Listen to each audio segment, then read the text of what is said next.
The Valari Dominion descended on the colony with the precision of a machine and the arrogance of gods. Their ships shimmered like blades against the vacuum, serrated hulls blotting out the pale sun above the settlement. For the colonists, there had been no sirens, no time to flee. The aliens moved with a rhythm practiced countless times before. Strike fast, corral survivors, catalog resources, burn what was not useful. To them, this was routine beneath their notice. Admiral Koresh stood at the heart of the command vessel, watching the capture unfold through hololithic screens. His expression was not joy nor cruelty, only the indifference of a predator well fed. The humans screamed and begged as Dominion soldiers herded them into containment squares. Koresh regarded them the way one might regard livestock, his voice as cool as the recycled air when he said, "Another pen for the archives. Move swiftly. I tire of this." Each prisoner was funneled toward the scanner. It was the Dominion's sacred safeguard, a device that could strip away the lies of biology, detect hidden weapons, toxins, and dangerous augmentations. Soldier after soldier of his own kind passed through it in seamless silence. The machine sang its affirmation in clean, sterile tones, cleared, cleared, cleared. Then came the humans. The first, a mother clutching her child, stumbled into its pale light. The scanner hummed, flickered, then flashed green. Cleared. Another colonist, a trembling elder with a cane, stepped forward. Cleared. The soldiers laughed quietly at how weak these apes looked, bones fragile, hearts rattling. But when the last man was pushed forward, silence took hold. He was unremarkable at first glance, sun-creased skin, unshaven jaw, eyes the color of ash. His wrists bore bruises from restraints, yet he walked with an unsettling steadiness, his gaze fixed not on his captors but on the scanner itself, as though daring it. The light passed over him. It should have ended there, another pathetic specimen recorded and tagged. Instead, the scanner convulsed. Its smooth hum shattered into a shriek, alarms ripping through the chamber. Red symbols cascaded across its display. Soldiers gripped their rifles. The voice of the machine, mechanical and devoid of emotion, declared. Classification weapon. Subclassification, weapon without master. Hazard level maximum. For first time in cycles, Koresh blinked. The soldiers exchanged nervous glances, trying to mask their unease with scoffs. One spat, malfunction. Another struck the side of the scanner with his gauntlet as though brute force would restore order. But the alarms did not stop. They escalated. The machine repeated its verdict again, louder, as though trying to make them understand. Weapon without master. Explain, Koresh commanded. The attending technician scrambled at his console, scales trembling. Admiral, the system will not resolve. It insists this one is a hazard beyond our codex. I've never seen this designation. The Admiral's lip curled, his calm unraveling into irritation. It is a human, nothing more. Execute him and recalibrate this defective machine. A soldier raised his weapon, its tip glowing with condensed energy. He fired. The beam veered wildly, snapping back into the shooter's own chest. The man fell without a sound, smoke curling from the hole where his heart had been. For a heartbeat, the chamber froze. The prisoner remained still, his face unreadable. Then he spoke, voice low, almost conversational. You shouldn't have come here. The words cut deeper than any weapon. They were not shouted, not desperate, just inevitable. The Dominion soldiers shifted uneasily, as though the air itself had thickened. Koresh's claws tapped against the railing of his dais. He forced a laugh, brittle as glass. Parlor tricks. Coincidence. Yet even as he said it, he felt the weight of those gray eyes pressing into him, unblinking. Before he could issue another order, the ship lurched. Alarms echoed not just from the scanner, but throughout the entire fleet. Koresh's aide stumbled forward, reporting with a tremor he could not hide. Admiral, enemy vessels. They're here. Koresh spun to the viewport. Where once there had been only empty blackness, now ships emerged like phantoms tearing through a veil. They did not arrive with the clumsy burn of jump drives, but unfolded with surgical grace, hulls shimmering into place as though they had always been there, waiting. Earth's fleet. Koresh's first thought was impossibility. Humans had no such craft.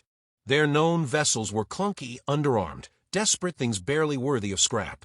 But what stood before him now was something else entirely, sleek, angular ships bristling with silent menace. And worst of all, they were not firing. They simply encircled his armada, a noose tightening with quiet patience. "Impossible," Koresh hissed. "They are not capable of this." The prisoner's voice drifted to him again, steady, devoid of triumph. "We asked to be left alone. You didn't listen." The Dominion fleet scrambled, weapons priming, shields rising. Yet even as Koresh barked commands, he knew the rhythm of this battle was not his. His soldiers fired first, desperate to reassert the hierarchy of power. Bright lances of energy tore across the void, only to vanish harmlessly against the human ship's shifting shields. The humans did not answer with fire. They answered with silence, letting the futility echo louder than any weapon. In the scanner chamber, panic began to fester. Dominion troops tightened grips on their rifles, though none dared aim them at the prisoner again. The man had not moved since the alarms began, and still he radiated that unnerving certainty, as though the chaos unfolding outside was no surprise at all. Koresh clenched his jaw. Retreat was not in the Dominion creed, but survival was. With a snarl, he gave the only order left. "Break formation. Withdraw to hyperlane. Now." The fleet turned in ragged unison, fleeing like prey under the Predator's shadow. Many did not make it. The human ships shifted subtly, slicing escape routes into dead ends. Koresh's vessel was among the few that slipped through the collapsing noose, engines burning as the enemy ships simply watched them go, offering pursuit only through their stillness. When at last the stars stretched into streaks and the Dominion ship tore into faster-than-light escape, Koresh exhaled for the first time since the scanner had screamed. He turned back to the hololithic screen, where the prisoner's image had been captured, magnified. Those ashen eyes stared back at him, uncaring, inexorable. Koresh felt something alien bloom in his chest. Not contempt, not anger, fear. And in that moment, the Admiral understood that the Dominion had not merely stumbled upon another weak species. They had awakened something far worse, something that had been waiting, hidden patient, something that was no longer pretending to be prey. The council chamber of the Volari Dominion gleamed with polished obsidian, a sanctum built to impress lesser species into silence. Yet when Admiral Koresh stepped forward, scarred armor still scorched from a failed raid, the chamber did not fall silent out of awe. It fell silent because every delegate sensed the tremor beneath his composure. He delivered his report without embellishment. The colony had been a trap. Earth's fleet had materialized from nowhere, armed with technology the Dominion had never catalogued. Most damning of all, a prisoner had triggered the scanner into a frenzy, branded not as man, but as weapon without master. Laughter broke the stillness, sharp and dismissive. Senator Yari of the Eastern Spire leaned back in his seat, mandibles flexing in amusement. "Your scanner malfunctioned, Koresh. Your fleet faltered. And now you peddle superstition? Humans' weapons? They are vermin with airlocks." Koresh's jaw tightened, but he did not flinch. "I know what I saw. I know what the machine declared. This is not malfunction. It is warning. Their ships, sleek, disciplined, unlike anything in our archives. We have underestimated them." Another senator scoffed. "They're scavengers. They stole designs, cobbled together prototypes. If they truly had such power, why wait until now?" Koresh's voice lowered, the calm of a man who had stared into something greater than himself. "Because they wanted us to come. Because we gave them reason to stop hiding." The chamber erupted into overlapping voices, some mocking, others unsettled, a few shifting uncomfortably in their seats. Yet no consensus emerged. Pride was the Dominion's marrow, and pride was hard to uproot with words alone. Koresh saw it in their eyes. They would dismiss him until the evidence clawed at their own throats. Far across the void on Earth, a very different council convened. The room was not carved of stone but steel, its air thick with urgency rather than arrogance. Generals sat beside scientists, and civilians beside soldiers, united not by hierarchy but by necessity. At the table's head, General Marlowe, his hair silver but his gaze unbent, spoke with measured weight. "The outer colonies serve their purpose. The Dominion thinks us fragile, clumsy, afraid. They struck as predicted, and now they have seen enough to realize their mistake." A scientist adjusted her glasses, eyes gleaming with cold pride. The scanner's response confirms it. The bioadaptive protocols integrated flawlessly. The subject presented as human, yet the machine could not categorize him. "Weapon without master" is precisely what we intended. A younger officer frowned, discomfort flickering across his face. "You're saying we engineered him to trigger that reaction?" to be something other. The scientist did not flinch. We didn't engineer him. We revealed him. Humanity has always been this. Our wars honed us. Our history sharpened us. All we did was strip away the disguise. Marlowe leaned forward, hand steepled. And that disguise was never for us. It was for them. For the galaxy. They saw primitives. They saw prey. Now they will see the truth. Around the table, silence pressed. There was pride, yes, but also unease. These were not leaders drunk on conquest. They knew what awakening meant. The Dominion's arrogance had drawn first blood, but humanity's response would be measured, relentless, and final. The Council's decision came without ceremony, no declarations, no applause. Orders rippled through channels. Fleets dispersed not with fanfare, but with the precision of a blade sliding free of its sheath. Humanity was moving, not as prey scrambling for survival, but as hunters who had long prepared the ground. In orbit, soldiers trained in silence. They watched footage not of their enemies but of themselves, old wars, endless wars, each more brutal than the last. Trench mud, firebombed cities, nuclear ash. They studied their ancestors' cruelty as scripture, not with pride, but with grim clarity. A sergeant told his squad, "The Dominion doesn't understand. We were forged in war before they learned to write. They fear what we might do. They should fear what we've already done." Far beyond, the Dominion learned that lesson piece by piece. Outposts went dark without a sound. Supply convoys drifted into nothing, their escorts never returning. Communication nodes collapsed as if gnawed from within. The humans did not roar their defiance, they whispered it in surgical cuts, each one deliberate, each one undeniable. On Koresh's flagship, the reports piled higher. His subordinates tried to downplay them, citing coincidence, mechanical failures, rogue pirates. He knew better. He could feel the shape of the unseen hand at work. Every loss was too precise, too clean. Alone in his chamber, he called up archive records. The Dominion had gathered centuries of surveillance on Earth, footage of their wars, their chaos, their hunger for conflict. Koresh watched cities swallowed in firestorms, battlefields littered with corpses, entire nations reduced to dust by weapons their ancestors had once wielded without hesitation. The more he watched, the colder his blood became. He whispered into the empty chamber, "They are not warriors. They are war itself." The Council would not listen. They never did until it was too late. Koresh understood that now, a bitter clarity sinking into him. The Dominion had mistaken patience for weakness, quiet for fear. But the humans were awake, and the void itself seemed to hold its breath. At that moment, he thought of the prisoner, the man whose eyes had not wavered even as an empire bent its weight against him. Weapon without master. Koresh did not know what the phrase truly meant, but he knew this. It was not the scanner that trembled. It was the galaxy. And for the first time in his life, Koresh wondered whether survival would mean defying his own people. Admiral Koresh had not slept in 3 cycles. His chamber reeked of recycled air and stale tension, its walls bright with streams of reports he could not ignore. Every new fragment confirmed the same truth. Humans were not improvising, they were orchestrating. Outposts gone without distress calls, fleets vanishing into untraceable voids, Dominion officers silenced before they could even raise alarms. The enemy struck with neither cruelty nor hesitation, only precision. That was what unnerved him most. Cruelty he understood. Precision implied patience. He stood alone before the largest projection, ancient human archives pulled from their own captured networks. Koresh had expected to see chaos, primitive conflicts, desperate squabbles over soil and resource. Instead, he found patterns of brutality that stretched like veins across centuries. Trenches drowned in mud and gas, cities leveled in firestorms, entire populations devoured by weapons they had built for themselves. Each war should have broken them. Each should have erased them. Yet somehow they endured, adapted, sharpened. They had not fought for territory alone. They had fought because it was in their marrow.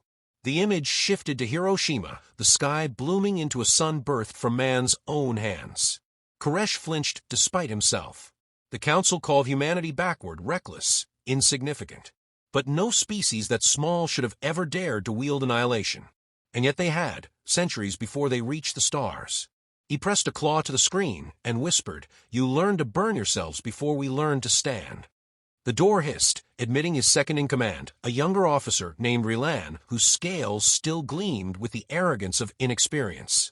"Admiral, The Council insists your concerns are exaggerated. They believe the disappearances are accidents or pirate interference. They mock your reports openly now. Koresh did not look away from the screen. And what do you believe? Rilan hesitated. For a moment the boyish bravado faltered, replaced by the unease that had crept through the lower ranks. I believe they are not accidents. But I do not know what to call what we face.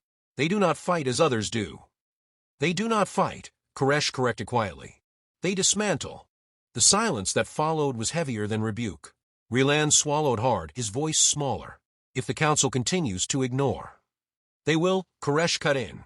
Pride blinds faster than fear. They will laugh until their laughter is drowned in silence.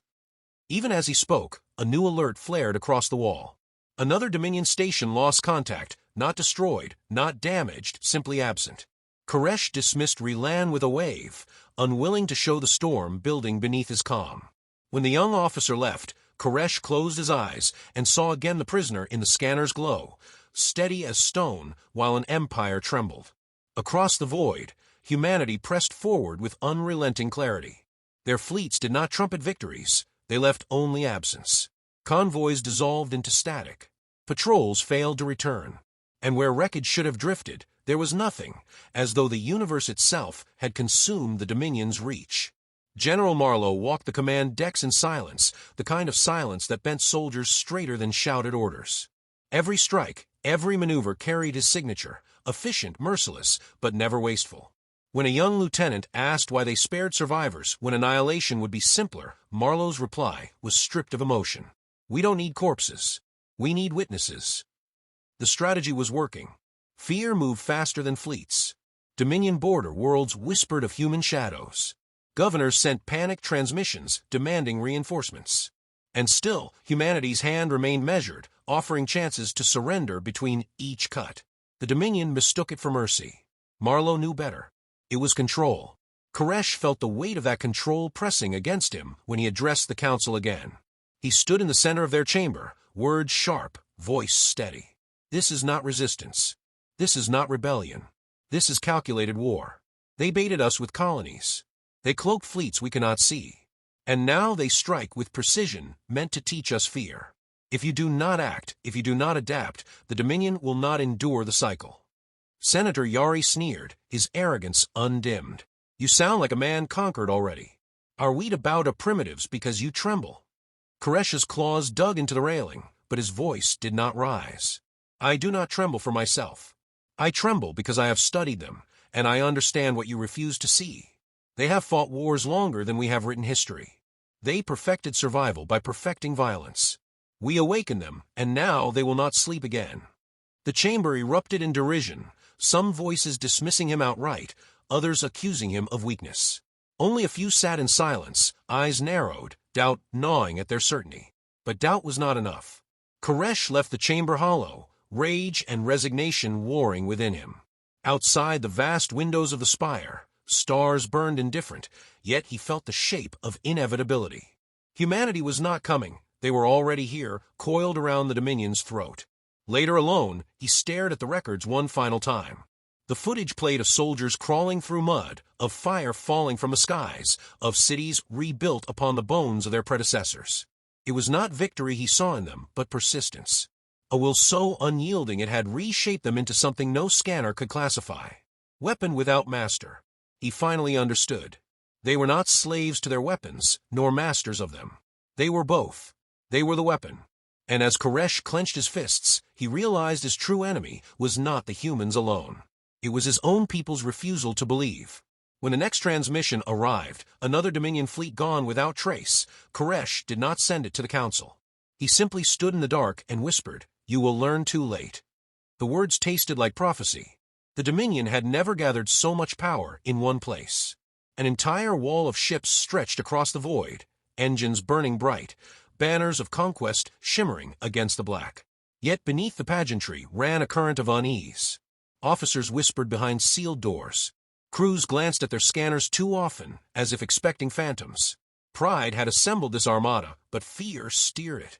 Admiral Koresh stood at the prow of the flagship, gazing into the void where the enemy would come.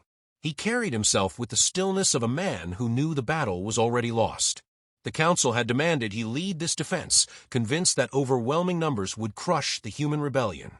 They had not seen what he had seen, had not studied the archives of Earth's endless wars. They still believed the humans were improvising. Koresh knew better. He had seen inevitability wear a human face. His second-in-command, Rilan, lingered nearby. The younger officer's voice was taut when he spoke. "Our numbers dwarf them, Admiral. Even if they strike, surely we can break them." Koresh's eyes did not leave the stars. Numbers matter only when the enemy fights as you expect. These humans are not fighting for survival. They are fighting because we gave them permission to reveal what they are. Rilan faltered, no answer ready, and in that pause the stars themselves seemed to shiver. The human fleet arrived without flare or distortion, simply folding into existence as though the void had birthed them. Silent, precise, they surrounded the Dominion armada, in perfect arcs, no movement wasted. Panic rippled through the bridge crew. Orders flew, shields raised, weapons primed. Koresh said nothing. He watched as the Dominion unleashed its fury, torrents of energy lancing across space in a storm of fire. The human ships absorbed it with shields that bent physics or sidestepped the barrage with liquid grace. Not one shot struck true. Then the humans answered, not with fire, but with absence. Wormholes bloomed and snapped shut, swallowing cruisers whole. Swarms of drones flickered across the void, darting between ships like sparks, slicing engines, and severing communication relays. Dominion vessels fell silent one by one, not destroyed, but gutted. It was not war. It was surgery. On the bridge, Rilan whispered, "They are unmaking us." Koresh finally turned to him, voice heavy. "They are teaching us. This is what comes of arrogance." The comms channel flared alive with a voice, calm and measured. "This is your final chance. Stand down." No roar, no threat, only certainty. It carried the weight of inevitability, and the bridge froze beneath it. Officers looked to Koresh, waiting for defiance, waiting for pride. But Koresh had studied humanity's wars. He knew resistance now meant erasure. Still, one Dominion dreadnought broke formation, surging forward with cannons blazing, its commander bellowing his refusal to yield. The human fleet collapsed on it instantly, shredding its hull, folding space around it until the mighty vessel vanished without trace. The silence that followed was more damning than the destruction. Koresh lifted his hand. His voice was low, but it carried through every channel. "Cease fire. Stand down." Across the Dominion fleet, weapons dimmed. Engines throttled to idle.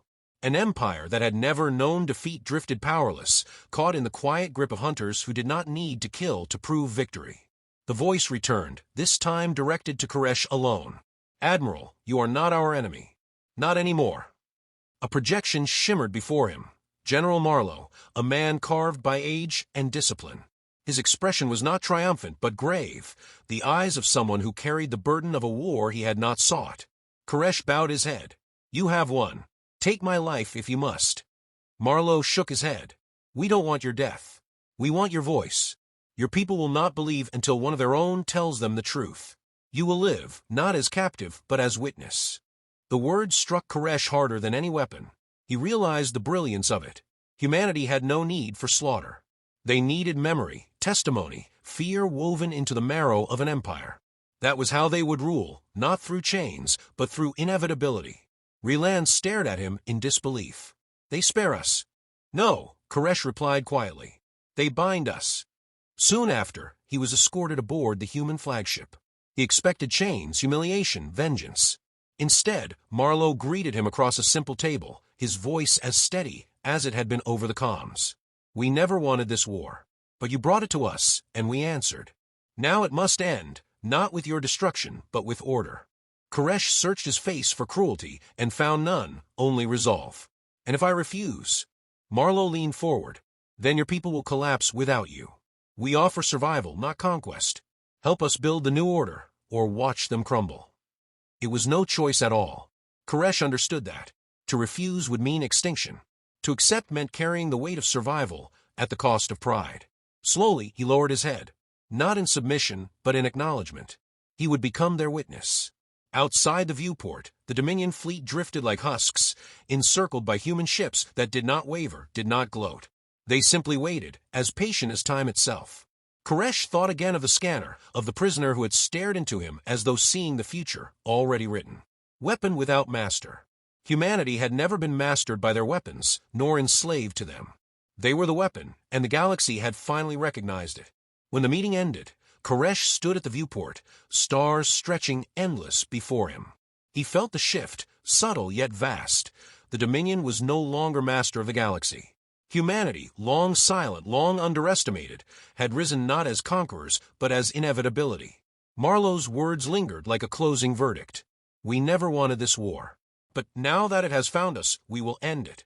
And when it ends, the galaxy will not return to what it was. It will become what we make of it. Koresh closed his eyes, the hum of the human flagships surrounding him.